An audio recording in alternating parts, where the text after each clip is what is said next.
Assalamualaikum warahmatullahi wabarakatuh. Perkenalkan, nama saya Nanda Wahin Agustina dari kelas C, kelompok 1 dengan nomor NIM 0806 13 82 12 6110. Baiklah, pada kesempatan ini saya akan menjelaskan 3 materi botani farmasi. Yang pertama itu epidermis, yang kedua itu uji oksigen sebagai hasil fotosintesis, yang ketiga itu perkembangan dan pertumbuhan perkecambahan kacang hijau dengan media tanam kapas. Baiklah, kita ke materi yang pertama, yaitu epidermis. Apa sih epidermis? Epidermis adalah lapisan paling luar pada alat-alat tumbuhan seperti akar, batang, daun, bunga, buah, dan biji. Bentuk, ukuran, dan susunan sel epidermis berbeda-beda pada berbagai jenis tumbuhan dan organnya, tetapi semuanya menunjukkan tanda sama, yaitu rapat satu sama lain membentuk bangunan padat tanpa ruang antar sel. Epidermis yang pertama itu tempat penyimpanan air, yang kedua membatasi penguapan, yang ketiga itu penyerapan zat air. Berdasarkan fungsinya, epidermis dapat terbagi, berkembang, dan mengalami modifikasi seperti stomata dan trikoma. Stomata adalah lubang atau celah yang terdapat pada epidermis organ tumbuhan yang berwarna hijau yang dibatasi oleh sel khusus yang disebut sel penutup. Stomata biasanya terdapat pada permukaan daun, tetapi ada juga yang berada di permukaan atas daun. Stomata dibagi menjadi 4 tipe, yaitu anomositik, anisositik, parasitik, dan diasitik. Selanjutnya itu trikoma. Trikoma adalah rambut-rambut yang tumbuh dari sel-sel epidermis dengan bentuk susunan serta fungsinya bervariasi. Trikoma dapat dikelompokkan dalam beberapa golongan. Yang pertama itu trikoma non-glandular, dan yang kedua itu trikoma glandular. Selanjutnya kita ke uji oksigen sebagai hasil fotosintesis. Fotosintesis adalah proses biokimia yang dilakukan oleh tumbuhan, alga, dan beberapa jenis bakteri untuk memproduksi energi terpakai atau nutrisi dengan memanfaatkan cahaya. Fotosintesis juga menghasilkan sebagian besar oksigen yang terdapat di atmosfer bumi. Akibatnya, fotosintesis menjadi sangat penting bagi kehidupan di bumi. Selanjutnya itu reaksi gelap terang. Reaksi terang merupakan proses dalam fotosintesis yang menghasilkan ATP dan reduksi NADPH2 yang diawali dengan penangkapan foton oleh pigmen.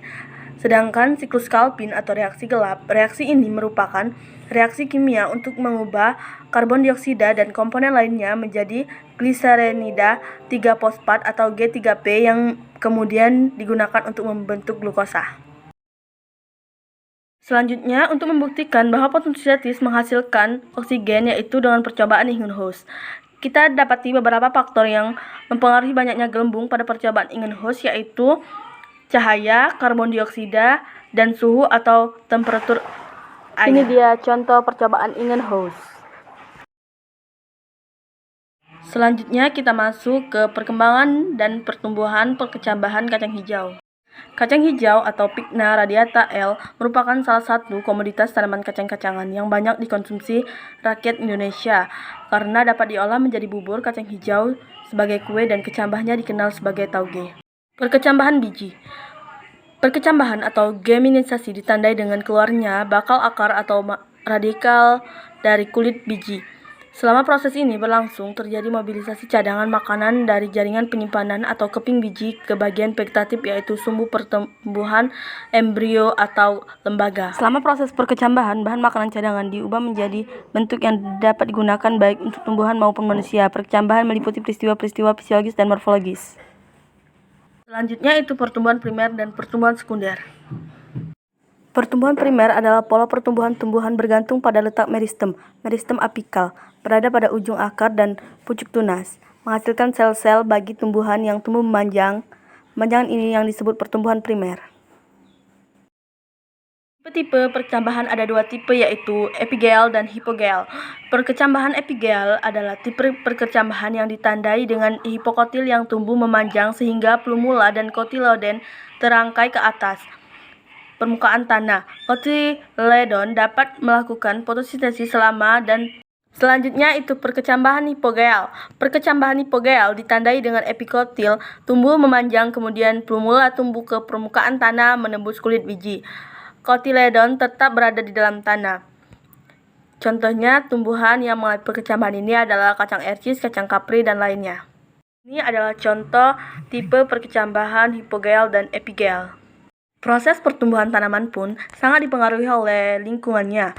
Adapun faktor eksternal yang sangat mengganggu pertumbuhan tanaman apabila kondisi lingkungan tidak sesuai dengan sifat tumbuhan tanaman. Kondisi lingkungan ini meliputi intensitas sinar matahari, temperatur, dan tekanan udara, serta adanya mikroorganisme yang mengganggu tanaman.